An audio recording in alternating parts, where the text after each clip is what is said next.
రఘునాథపాలెం మండలాన్ని అన్ని విధాలా అభివృద్ధి చేస్తామన్నారు మంత్రి తుమ్మల నాగేశ్వరరావు.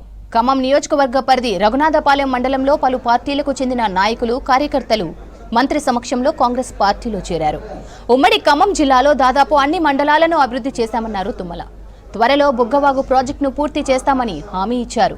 రానున్న ఎన్నికల్లో రఘునాథపాలెంలోని అన్ని జెడ్పీటీసీ, ఎంపీటీసీ స్థానాలను కాంగ్రెస్ కైవసం చేసుకునేలా కలిసికట్టుగా కృషి చేయాలని పిలుపునిచ్చారు మంత్రి తుమ్మల.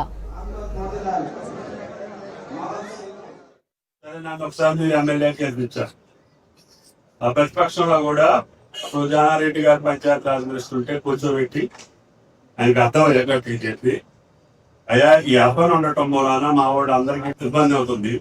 ఎక్కువ గిరిజన ప్రాంతం, వ్యవసాయం మీద, కాయ కష్టం మీద బతికే లంబాడి ఎక్కువ మంది ఉన్నారు, రైతులు ఉన్నారు, బీసీలు ఉన్నారు, దళితులు ఉన్నారు.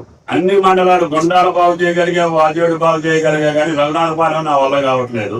ఎందుకు కావట్లేదు అంటే ఈ కారణం ఉంది. అర్బనాన్ని తీసేసి రఘునాథపాలెం మండలం చేస్తే అప్పుడు రూరల్ స్కీమ్స్ అన్ని వస్తాయని చెప్పి ప్రభుత్వాన్ని ఒప్పించి, అలాంటి కాంగ్రెస్ పార్టీ ప్రభుత్వం జానారెడ్డి గారు పంచాయతీ రాజ్ మంత్రి ఉంటే ఇది R&B గెస్ట్ హౌస్ లో కూర్చోబెట్టి ప్రపోజల్ తెప్పించి, కార్పొరేట్ తెప్పించి మండలం ఏర్పాటు చేసి, కొన్ని గ్రామీణ వాతావరణం ఉన్న గ్రామాలు కూడా మండలంలో కలిపి ఈ మండలాన్ని ఏర్పాటు చేసి, దానికి ఒక రూరల్ మండలం కడొచ్చింది. ఈ రఘునాథపాలెం మండలం ఈ 40-50 సంవత్సరాలు ఎన్టీ రామారావు మండల వ్యవస్థ ఏర్పాటు చేశాక ఏ అభివృద్ధి కార్యక్రమం జరగకుండా ఉందో అవన్నీ కూడా నా టైంలో కావాలని చెప్పి మండల ఆఫీస్ తో పాటు అన్ని వ్యవస్థల్ని అక్కడ ఏర్పాటు చేయాలని చెప్పి మీరు గ్రామంలో మొదలు పెట్టాం.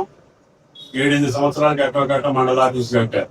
మిగతా అన్ని కూడా ఒకే రోజున 33 గ్రామాలకి వాటర్ ట్యాంక్ శాంక్షన్ చేశారు. ఒకే రోజు. మంచినీళ్ళు లేకపోతే పుట్టకోటలో 30 కోట్లు పెట్టి ప్రాజెక్టు కట్టి అక్కడ నుంచి నీకు మండలానికి నీళ్ళు మంచినీళ్ళు ఇచ్చారు.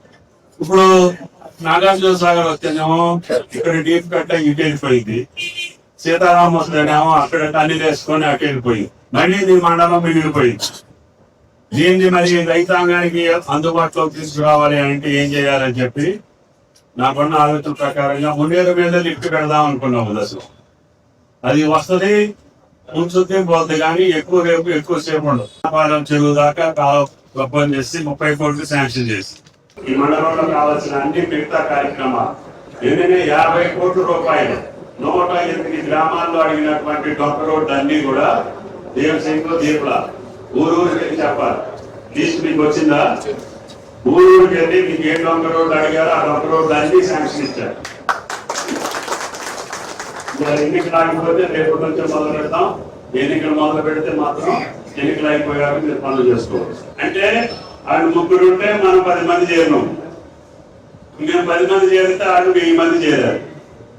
అట్లా ఈ పార్టీని బలోపేతం చేసి, రేవంత్ రెడ్డి గారిని బలోపేతం చేసి, రేపు స్థానిక సంస్థల ఎన్నికలు అన్ని పంచాయతీలు, అన్ని మండలాలు, అన్ని జిల్లా పరిషత్తులు రేవంత్ రెడ్డి గారి పక్కన మనం కూర్చోబెడితే మీకు గౌరవం, తర్వాత ప్రభుత్వానికి మాకు గౌరవం.